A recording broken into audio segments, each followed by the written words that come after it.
The homeless family's fight for education, a millionaire's unexpected help.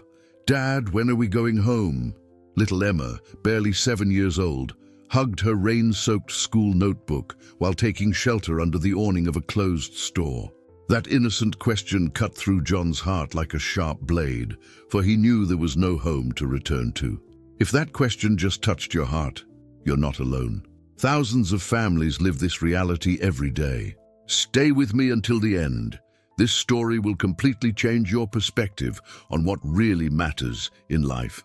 What no one on that busy New York street could imagine was that, within a matter of weeks, that broken family would be dining in the penthouse of one of the city's wealthiest men. The rain fell mercilessly that October night, transforming the sidewalks into icy rivers that invaded the holes in Lucas's shoes, the 9-year-old eldest son. Sarah hugged both children, trying to protect them from the cutting cold, while John rummaged through garbage cans, looking for something they could eat. They had lost everything 3 months ago: the house, their jobs, their dignity, but they still hadn't lost hope that their children could have a different future. What led a common family with dreams and plans to sleep on the streets? How did two brilliant children, who adored school and got excellent grades, now barely manage to attend classes? The answer was hidden in a sequence of devastating events that began with a simple termination letter and ended with a brutal eviction in broad daylight. But there was something different about that rainy night. From across the street, through the fogged windows of a black limousine, a pair of eyes was carefully observing that scene. Daniel Morrison, CEO of one of the country's largest technology companies, was about to make a decision that would forever change the destiny of that family. He didn't know it yet, but that chance encounter would also profoundly transform his own life. Destiny sometimes chooses improbable moments to intertwine completely different lives. And that cold, humid night, while Emma held her wet notebook firmly against her chest, the gears of the universe began to move. What was about to happen would prove that even in the most desperate situations, human kindness can create unimaginable miracles. John Matthews was 35 years old, with calloused hands from years working in construction. Before everything crumbled, he would wake up every day at 5 in the morning, kiss Sarah and the children still sleeping, and leave for another day of hard work. He wasn't just a dedicated worker. He was a father who dreamed of seeing his children graduate. Maybe Emma as a doctor, as she always said, and Lucas as an engineer, fascinated as he was with building things. But now, 3 months after losing his job due to company cutbacks, he barely recognized the man he saw reflected in store windows. Sarah, his wife of 12 years, was the emotional pillar of the family. A substitute teacher before the crisis, she had the gift of transforming any difficult situation into an adventure for the children. Even now, living on the streets, she created educational games with objects found in the trash, taught mathematics by counting the cars that passed, and told stories to make them forget their hunger. But behind the strong smile she maintained for the children, there was a woman destroyed by guilt for not being able to provide the minimum dignity for her kids. Their life had been simple, but happy. They lived in a small apartment in Brooklyn, where the smell of coffee in the morning mixed with the laughter of children preparing for school. John worked hard, Sarah supplemented their income with substitute classes, and together they managed to pay the bills, put food on the table, and even save a little for the children's college. It was a modest life, but full of love and hope. Everything changed when the construction company where John had worked for 8 years declared bankruptcy. Without prior notice, without severance pay, without anything, Sarah tried to get more classes, but budget cuts in education also affected her. Within weeks, their savings were gone with overdue bills. In 2 months, the eviction came. In 3 months, they were on the streets with only the clothes they wore and the children's school backpacks. What hurt John most wasn't the constant hunger or the cold that penetrated his bones.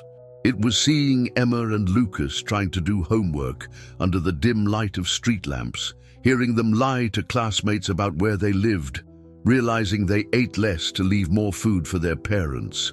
He wanted to scream, hit walls, question God about why innocent children had to suffer like this. But instead, he swallowed his wounded pride and continued looking for work, any work, while protecting his family the only way he could, with unconditional love. Monday morning brought a new nightmare. The principal of the public school where Emma and Lucas studied had called John and Sarah for an urgent meeting. Sitting in the small office, still in clothes damp from the previous night's rain, they heard words that froze their hearts. "I'm very sorry, but if the children continue missing classes, we'll be forced to notify Child Protective Services." The threat of losing their children hung in the air like a death sentence. Imagine if these were your children in this situation. Comment below, what would you do in John's place? And share this story. We never know who around us might be going through something similar in silence. "But they want to come," Sarah pleaded, tears streaming down her tired face. "It's just that sometimes we don't have a way to bathe, or the clothes aren't clean, or they're too tired because we don't sleep well on the street." The principal, Mrs. Williams, maintained a stern expression, but her eyes betrayed a hint of compassion. She had orders to follow, attendance goals to meet, and 2 homeless children couldn't interfere with the school's statistics. The worst came when Mrs. Williams mentioned other parents. "Some guardians have expressed concerns about Emma and Lucas's situation. They fear it might be a bad influence on the other children." John felt his blood boil. Bad influences? His children, who even in the worst imaginable situation still got good grades and helped their classmates. The hypocrisy of it made him nauseous. That afternoon, when they went to pick up the children at school, the nightmare materialized. A group of mothers was talking at the gates, and when they saw the Matthews family approaching, the whispers began. One of them, dressed in designer clothes, pulled her son away when Lucas waved. "I don't want you near them," she said loud enough for everyone to hear. "Who knows what diseases they might be carrying?" Emma began to cry silently, squeezing her father's hand. Lucas, trying to be strong, kept his head high, but John could see the pain in his eyes. How do you explain to a 9-year-old that the world can be so cruel? How do you say that people who should show compassion choose judgment? Sarah hugged both children, creating a protective shield against the stares and malicious comments. But she knew she couldn't protect them forever. The system was closing in on them, and time was running out. The culmination of humiliation came on a Wednesday afternoon, when the family tried to take shelter from the rain in the lobby of a luxury commercial building. The security guard, a burly man named Marcus, approached immediately. "You can't stay here," he said, without even looking them in the eyes. "Owner's orders. Beggars drive away customers." John tried to explain that they just needed a few minutes until the rain passed, that he had small children. But his words fell on deaf ears. That's when he appeared, Richard Stevenson, owner of a department store chain and the building's most important tenant. Wearing a suit that probably cost more than John earned in 3 months when he had a job, he looked at the family with poorly disguised disgust. "Marcus, I thought I made it clear that I don't want this type of people near my establishment," he said, gesturing toward the family as if they were trash. "Call the police if necessary." "The police, sir." Sarah stepped forward, pride completely forgotten in a mother's desperation. "We just want to protect our children from the rain. I promise we'll leave as soon as it stops." Richard laughed, a cold and cruel sound. "Children? What kind of parents let their children live like this? You should be ashamed. If you can't support them, you shouldn't have had them." His words were daggers in John and Sarah's hearts. The worst was yet to come. Richard approached Lucas and Emma, who were trying to hide behind their parents. "Look closely, children," he said with a malicious smile. "This is what happens when people are lazy and don't want to work. Your parents are failures, and if you're not careful, you'll end up like them." Emma began to sob, while Lucas clenched his small fists, his face red with rage and shame. John stepped forward, every muscle tense, but Sarah held his arm. They couldn't afford to have trouble with the police. With the children crying and soaked, they left the building under the stares of dozens of well-dressed people who watched the scene as if it were a show. That night, huddled under a bridge trying to stay warm, John and Sarah made a silent promise. Somehow they would prove to the world, and especially to Richard Stevenson, that their children were worth more than all the money that cruel man possessed. Did this scene outrage you? It should. Save this story and tag that person who needs to see how our words can destroy or build lives. The story isn't over yet, and what happens next will leave you speechless. The next day, something unexpected happened. While John was checking the classifieds in an old newspaper found in the trash, an elderly man approached. He introduced himself as Thomas, a war veteran who had spent years on the streets before managing to get back on his feet.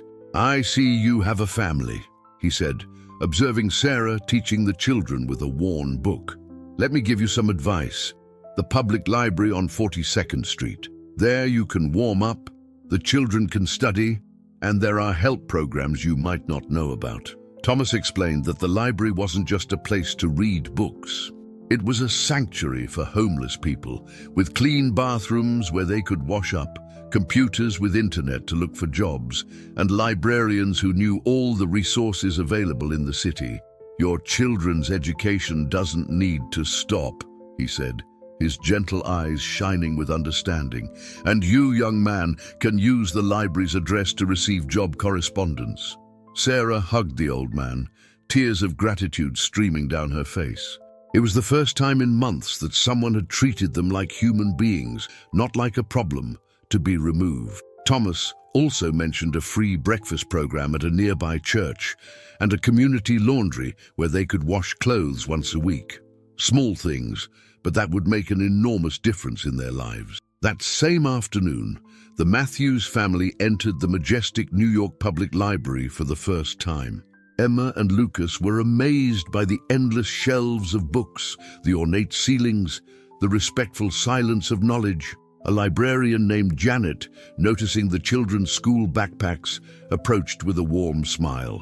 "We have a free tutoring program on Tuesdays and Thursdays," she said, "and computers available for school research. You're always welcome here." John felt something change inside him at that moment. It wasn't just about surviving anymore. It was about using every available resource to ensure his children didn't lose their education. He took a form for the job search assistance program, while Sarah enrolled the children in tutoring. Emma hugged a book about pediatric medicine, her eyes shining with the renewed dream of one day becoming a doctor. Lucas found an entire section on engineering and architecture. There, between those walls that held centuries of knowledge, hope began to sprout again. They would still sleep on the streets that night, but now they had a plan, a purpose, and most importantly, they had found people who believed in them. The following weeks brought a new routine. Every morning, after coffee at the Methodist church, where the kind Sister Catherine always saved extra bread for Emma and Lucas, the family headed to the library. John spent hours sending resumes through the computers, improving his skills through free online courses, and making contacts on job sites. He had already gotten some interviews, and although he hadn't been hired yet, each no left him more determined, not more destroyed. Sarah had discovered her own purpose. Using her experience as a teacher, she began helping other homeless children with their homework. Soon, a small group formed around her every afternoon, children hungry for knowledge who had been forgotten by the system. The librarians, impressed with her dedication, began providing extra materials and even suggested she apply for a paid volunteer position that would open soon. Emma and Lucas flourished in the library environment. Their grades, which had begun to fall during the first months on the streets, went back up. Emma devoured science books, making meticulous notes in donated notebooks. Lucas had found a mentor in one of the volunteers, an engineering student named Mike, who came on Thursdays and spent hours explaining physics and mathematics concepts. The children arrived at school clean and prepared, having bathed in the library's bathrooms and washed their uniforms at the community laundry. But the progress didn't go unnoticed by everyone. Richard Stevenson, The businessman who had humiliated them learned through an employee that that family of beggars was infesting the library. Furious that they were still in his city, he began making calls.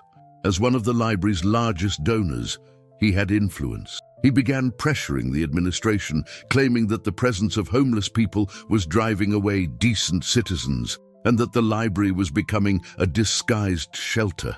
The tension grew every day. John could feel the longer stares from security guards, the whispers between employees. Janet, the kind librarian, took him aside one day. "There's pressure coming from above. Some influential people aren't happy with the number of homeless people using our facilities. I'm fighting for you," but she didn't need to finish. John understood.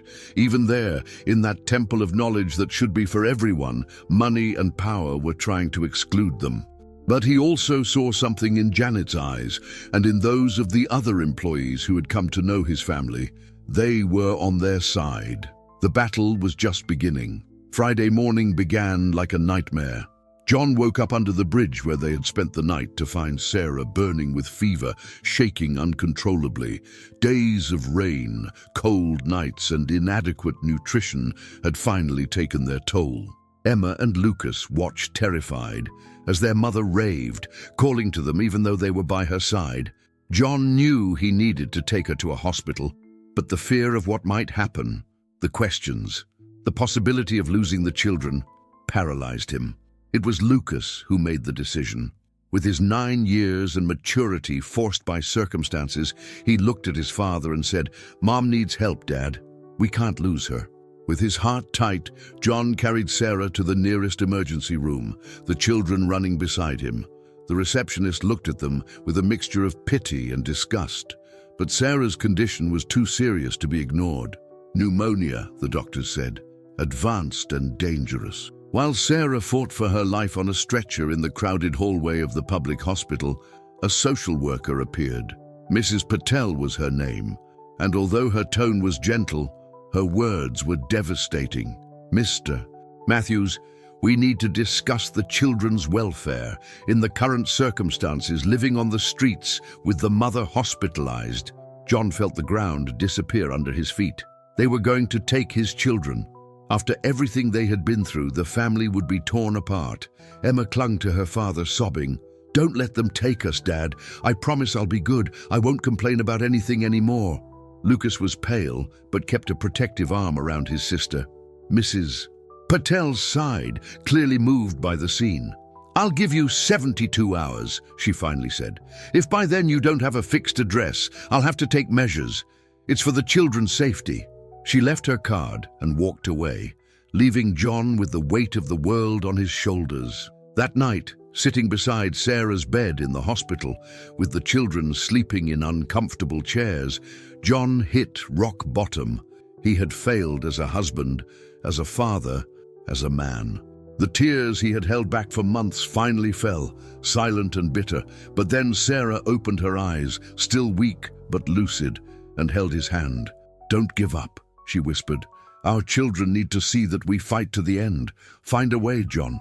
I believe in you." And there, in that hospital room that smelled of disinfectant and desperation, John made the most important decision of his life. He wouldn't give up. Even if he had to move mountains, he would save his family. Saturday morning, with only 48 hours left before the social worker's deadline, John left Sarah resting in the hospital and took the children to the library. He needed a miracle, and maybe among those books and computers, he would find an answer.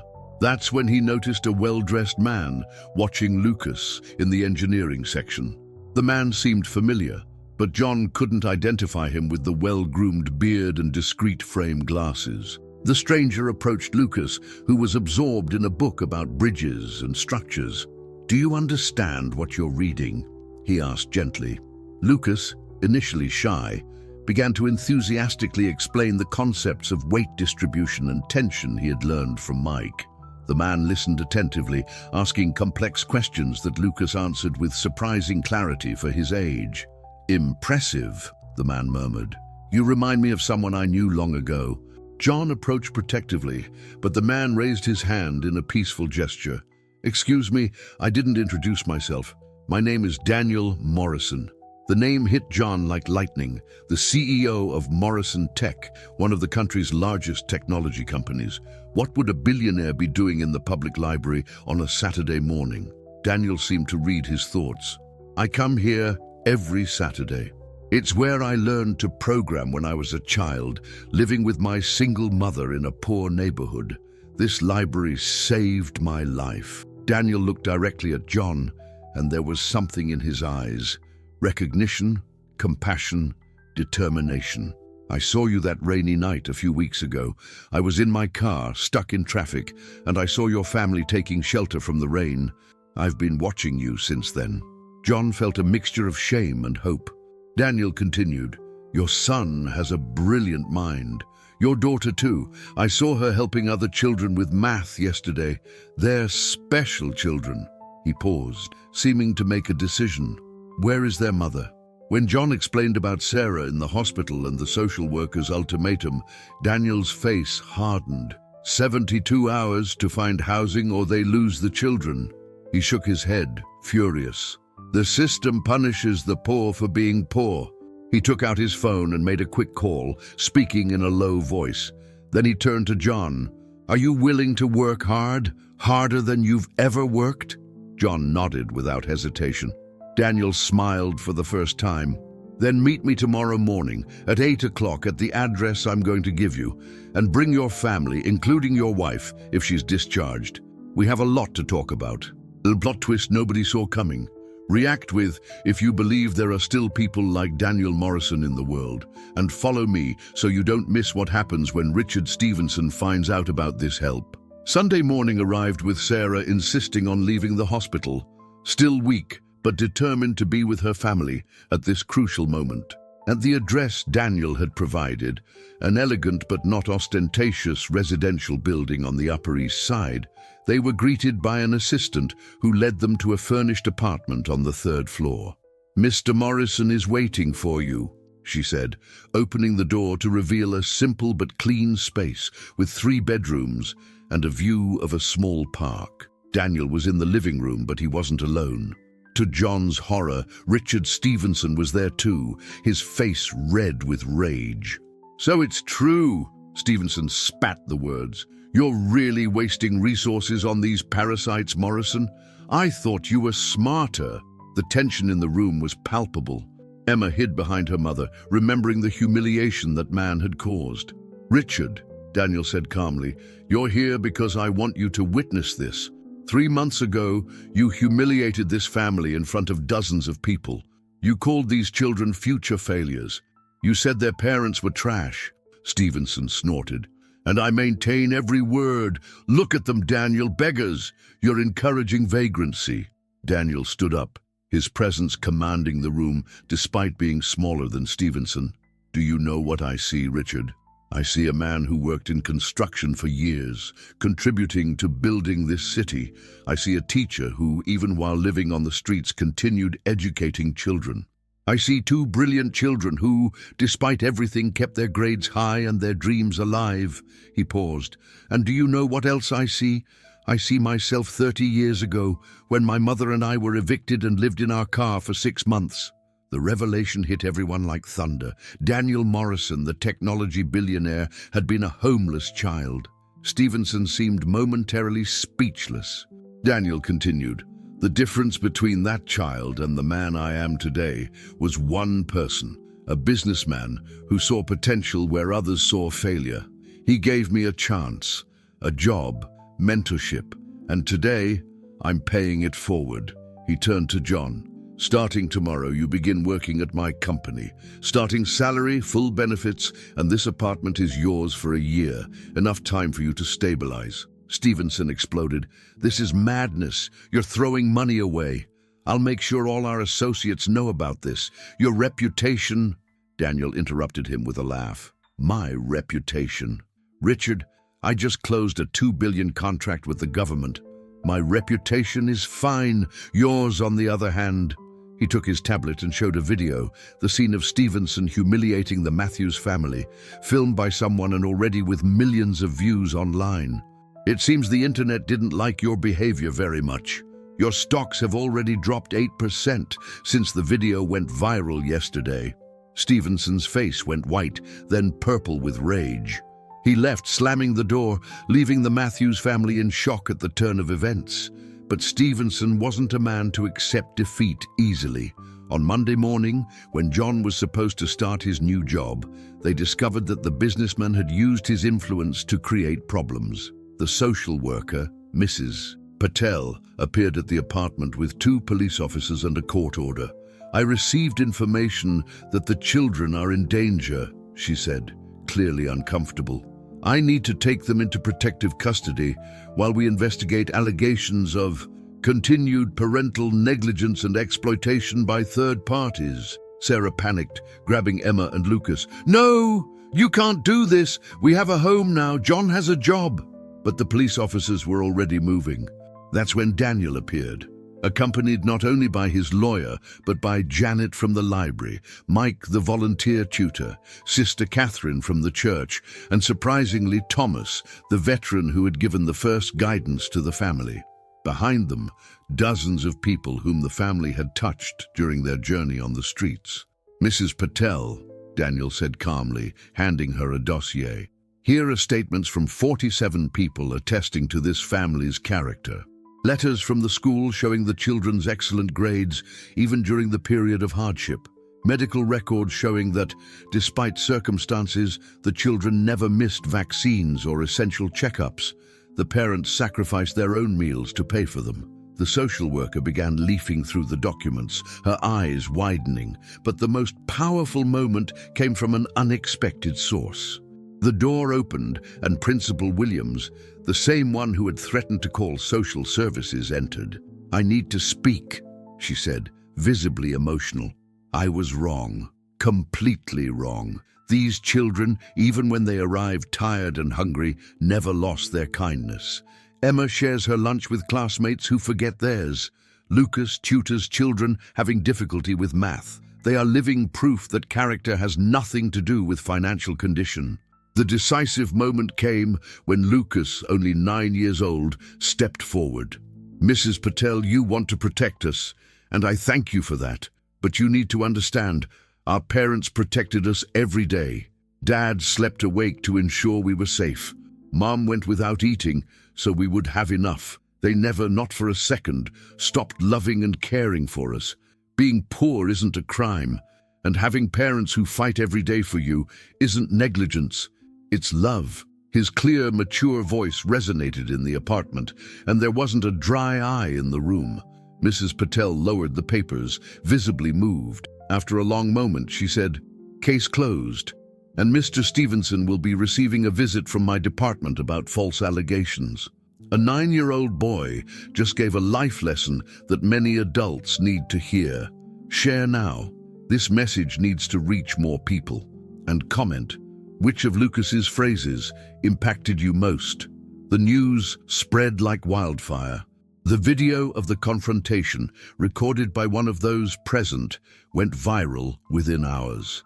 9-year-old defends homeless family against the system was the headline running through social media. But more impactful was what happened to Richard Stevenson. His false allegations to social services, combined with the previous video of his public humiliation of the family, created a perfect storm of negative public relations. Within 3 days, he was forced to resign from 2 corporate boards, and his stores faced massive boycotts. Daniel Morrison, on the other hand, saw his company receive a wave of positive publicity. But he quickly redirected attention back to the real story. At a press conference, with the Matthews family by his side, with their permission, he announced the creation of the Second Chance Foundation, dedicated to helping working families in homeless situations get back on their feet. "The Matthews case isn't unique," he said.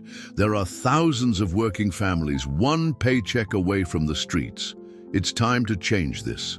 John began his work at Morrison Tech not in a symbolic position, but as a junior assistant in the facilities department, where his construction experience was valued. His colleagues, initially skeptical, quickly discovered he was one of the most dedicated workers they had ever seen. Sarah, still recovering but determined, accepted the position of volunteer coordinator at the library, formalizing the work she had already been doing with street children. Emma and Lucas returned to school as small celebrities, but they handled the attention with surprising maturity. Instead of boasting, they used their platform to raise awareness about the homeless situation. Emma started a school supply collection campaign for children in street situations. Lucas began a tutoring club, teaching math and science to children who, like him, had missed classes due to difficult circumstances. But the most profound impact was personal. That first night in the apartment, with real beds, their own bathroom, and the certainty of where they would wake up the next day, the Matthews family gathered in the small living room. They cried, tears of relief, gratitude, exhaustion, finally allowed. John hugged Sarah, who hugged the children, and for long minutes they just stayed there, a family that had gone through hell together and emerged not broken, but strengthened. The trauma was there, the scars would remain, but they had survived. And more importantly, they had kept their humanity, their love, and their hope intact. 6 months later, on a quiet Sunday afternoon, John was sitting on the small balcony of the apartment, watching Emma and Lucas play in the park below. He reflected on the journey that had brought them there. The cold nights under bridges seemed like a distant nightmare, but the lessons learned remained vivid. He had discovered that true wealth wasn't in the bank account, but in the resilience of the human spirit, in the kindness of strangers, and in the unconditional love of family. Sarah joined him, bringing 2 cups of coffee, a simple luxury they never again took for granted. "What are you thinking about?" she asked softly. John held her hand, the same hands that had held his through the darkest nights. "I'm thinking about how the worst period of our lives also revealed the best in people. Thomas, who showed us the way. Janet, who fought for us. Daniel, who saw beyond appearances." He paused. "And I'm thinking about how many families are still out there, going through what we went through." It was Sarah who verbalized what both were feeling. "We can't forget. We can't become blind to others' suffering now that we're safe." It was about more than survival now. It was about purpose. They had been saved not just for themselves, but to become the bridge for others. John agreed. At Morrison Tech, he had already recommended 3 homeless people for positions, all hired. Sarah had expanded her library program, now officially funded by the Second Chance Foundation. The children also carried the lessons. Emma, now with perfect grades and praised by teachers, never forgot to share her lunch or school supplies. When a classmate commented that she didn't need to share things anymore since she wasn't poor anymore, Emma responded with wisdom beyond her years. "I share not because I need to, but because I know what it's like to need." Lucas, for his part, had become a mentor to several children, always remembering that intelligence and potential existed everywhere, not just in rich neighborhoods. But John's deepest reflection was about the nature of human dignity. They had been treated as less than human for being poor, as if lack of money diminished their value as people. Now he understood that true poverty wasn't lack of resources, but lack of compassion. Richard Stevenson, with all his millions, was poorer in spirit than they had ever been on the streets. True wealth was in Daniel Morrison, who used his success to lift others. It was in every person who had extended a hand without judging, and it was in themselves who, even at rock bottom, never lost the capacity to love, dream, and fight for a better tomorrow. The most emotional reunion happened on a sunny Saturday in spring. John was working on a renovation project at Morrison Tech when he received a call. His brother Michael, with whom he had lost contact years ago due to pride and shame about his situation, had discovered his story through the news. "John," the choked voice came from the other end of the line. "Why didn't you call me? Why didn't you ask for help?" The meeting happened in the same park where the children now played freely. Michael, a successful businessman in Chicago, hugged his brother with tears in his eyes. "I would have helped," he repeated. "You're my brother." John explained the pride that had prevented him. The shame of admitting failure. Michael shook his head. Failure? John, you kept your family together under impossible circumstances. You're the strongest man I know. The brothers cried together, years of distance melting into mutual forgiveness. But the most surprising and transformative reunion came from an unexpected source. One Tuesday afternoon, Sarah was coordinating her program at the library when a well-dressed woman approached hesitantly. It was Margaret Stevenson, Richard's wife. Sarah felt her body tense, but Margaret raised her hand peacefully. "Please," she said with tears in her eyes, "I need to talk to you." What followed was a painful confession. Margaret had watched, ashamed and silent, while her husband humiliated families like theirs for years. But seeing the video, hearing Lucas's words, had broken something inside her. "I have 2 children," Margaret continued. "And when I saw your boy defending you, I thought, what if they were my children? What if the money disappeared tomorrow?" She had left Richard, disgusted with his cruelty and lack of humanity. But more than that, she wanted to help. With a fortune of her own inherited from family, she wanted to contribute to the Second Chance Foundation. Sarah, after the initial shock, did something that surprised both of them. She hugged Margaret. "Everyone deserves a second chance," she said. "Even you." The most cathartic moment came when Thomas, the veteran who had given the first advice, visited the family in their new home. Now a regular volunteer at the foundation, he cried, seeing the children healthy and happy. "You gave me hope," he said. "Seeing that my words made a difference, that I helped a family find their way, that healed wounds in me I didn't even know were still open." Emma hugged him tightly, whispering, "Thank you for saving our family." Thomas gently corrected, "No, dear, you saved yourselves. I just showed the door." These reunions and reconciliations taught the Matthews family a powerful truth. Shared suffering creates indestructible bonds, but it's shared compassion that transforms the world. Every person who had touched their lives, and every life they now touched, created ripples of change that spread far beyond what they could see. Forgiveness of themselves for having reached that situation, of others for their judgments, and even of people like Margaret who had been silent accomplices, became not just an act of healing, but of liberation. 1 year after that fateful rainy night, the Matthews family was invited to Morrison Tech's annual charity gala. John, now promoted to assistant supervisor, wore his first new suit in years. Sarah, radiant in a simple but elegant dress, had been named Director of Educational Programs for the Second Chance Foundation. Emma and Lucas, in their best clothes, looked like any other middle-class children, except for the special shine in their eyes, the kind that comes from knowing both darkness and light. During the event, Daniel Morrison took the stage for his annual speech. But this year was different. "I want to tell a story," he began, "about how an investment in compassion can yield immeasurable dividends." He told the Matthews family's journey not as a charity story, but as a story of human potential wasted by a failed system. John Matthews increased our facilities department's efficiency by 30%. Sarah educated over 200 vulnerable children.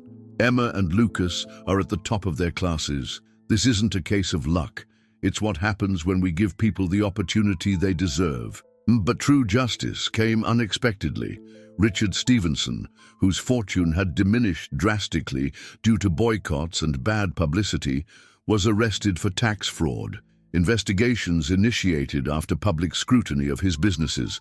During the trial, it was revealed that he had built his empire by exploiting workers, evading taxes, and destroying small businesses. The irony wasn't lost. The man who had called the Matthews parasites was himself the one who had parasitized society for decades. Karma is real. Double tap if you believe people reap what they sow. Save this post and tag someone who needs to see that kindness always wins in the end. The most significant reward, however, didn't come in the form of money or recognition. It came on an ordinary Thursday afternoon when Emma came home from school with an envelope. She had been accepted into an advanced science program for talented youth, with a full scholarship. Her eyes shone with the same dream of becoming a doctor, but now with a clear path ahead. Lucas, not to be outdone, had won a state math competition and was invited to an engineering summer camp at MIT. From homeless children to Harvard and MIT students, share if you believe in the power of education. Follow me for more stories that will restore your faith in humanity. But the moment that made John and Sarah cry with joy came when the children, instead of celebrating just their achievements, immediately asked, "Can we use this to help other children like us?" They had learned the most important lesson. Success only has meaning when it's used to lift others. That night, the Matthews family gathered for dinner at their small table, no longer an uncertain meal shared on the streets, but a celebration of survival, growth, and renewed purpose. Justice had come not as revenge, but as opportunity. And the greatest reward wasn't what they had gained, but who they had become. 5 years passed like a breath. The Matthews family had moved to a modest but own house, bought with careful savings and John and Sarah's hard work. It was small, with 3 bedrooms and a yard where Sarah cultivated a garden she called the Garden of Hope. Each plant represented someone who had helped on their journey, growing and flourishing like the lives they had touched. John had been promoted to facilities manager at Morrison Tech, but his real pride was in the trainee program he had created specifically for people in vulnerable situations. He had already helped 50 people get off the streets into stable jobs. Sarah had transformed the foundation's educational program into a national model, with libraries in 15 cities implementing similar versions. She had also returned to teaching, now as a tenured teacher at a public school, bringing her unique experience to the classroom. Emma, now 12 years old, was the star of her school, but more impressive than her perfect grades was her Medicine for All project, a club where she and other students visited shelters to teach basic first aid and healthcare. Her dream of becoming a doctor had evolved. She wanted to specialize in medicine for vulnerable populations. Lucas, at 14, was already developing applications. His most recent project was an app that connected homeless people with available resources in real time. Shelters with vacancies, free meals, job opportunities. The Second Chance Foundation had become a movement. What began with one family's story had inspired million-dollar donations, changes in public policies, and most importantly, a change in how society viewed homeless people. Margaret Stevenson, now one of the main funders, had become an unlikely friend of the family. "You taught me that wealth without purpose is disguised poverty," she said at a recent event. But the most significant new beginning happened every day at 6 a.m. when John would wake up no longer with fear and desperation, but with gratitude and purpose. He maintained a ritual. Before everyone else woke up, he would go out to the small yard and stand in silence for a few minutes, remembering, not to torture himself, but to never forget, to never become blind to others' suffering, to ensure that each day would be used not just to live, but to make a difference. One morning, Lucas joined him. "Do you do this every day, Dad?" John nodded. "It's my way of honoring our journey," he said. Lucas took his father's hand. "Then I'll do it with you." And there, father and son, survivors turned into multipliers of hope, greeted another day of infinite possibilities. 10 years after that rainy night that changed everything, Daniel Morrison and the Matthews family were together again, this time on Emma's graduation stage. At 17, she had graduated high school as valedictorian, with a full scholarship to Harvard Medical School. In her speech, she didn't talk about her academic achievements. Instead, she told the story of a 7-year-old girl who held a rain-soaked notebook, dreaming of being a doctor while having nowhere to sleep. "I learned that dreams don't die from lack of money," Emma said into the microphone, her voice clear and strong. "They die from lack of opportunity, from lack of someone who believes, from lack of a society that understands that human potential has no zip code." She looked directly at Daniel Morrison in the audience. "One man chose to see beyond our circumstances. He saw our potential. And today, I promise to use every bit of knowledge I acquire to ensure that no child has their dreams limited by their address or lack thereof." Lucas, now in college studying engineering and computer science, had expanded his app into a national network. More than 100,000 people had found help through his platform. John led Morrison Tech's social inclusion division, transforming it into a corporate model of social responsibility. Sarah had written a book about education in vulnerable situations, which became required reading in pedagogy courses. But more important than any individual achievement was their collective legacy. More than 1,000 families had been directly helped by the Second Chance Foundation. Richard Stevenson, serving time for his financial crimes, had sent a letter to the family. In it, he admitted that prison had taught him what his wealth never could: humanity. "You showed me who I really was," he wrote, "and although it's too late for me, I hope my story serves as a warning to others." The family chose not to respond with anger, but to include his story as an example of how lack of compassion corrodes not only others, but one's own soul. At the celebration after graduation, Thomas, now 75 and honorary director of the foundation, made the final toast.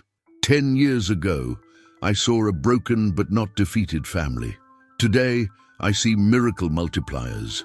Every person here who was touched by this story is proof that change is possible, that kindness is contagious, that love is stronger than any adversity.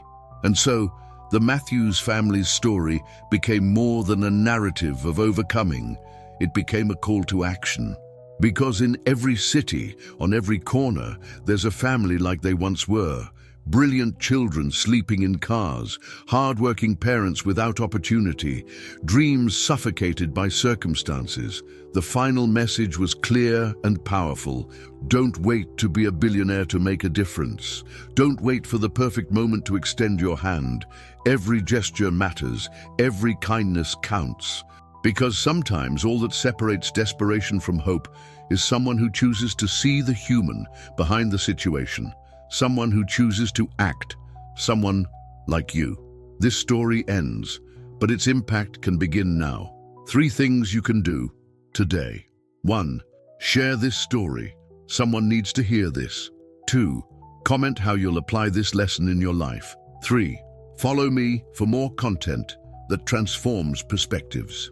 And if you know someone in a vulnerable situation, don't wait to be a millionaire to help. Sometimes, a word of support already makes all the difference. Turn on notifications. Stories like this reach followers first.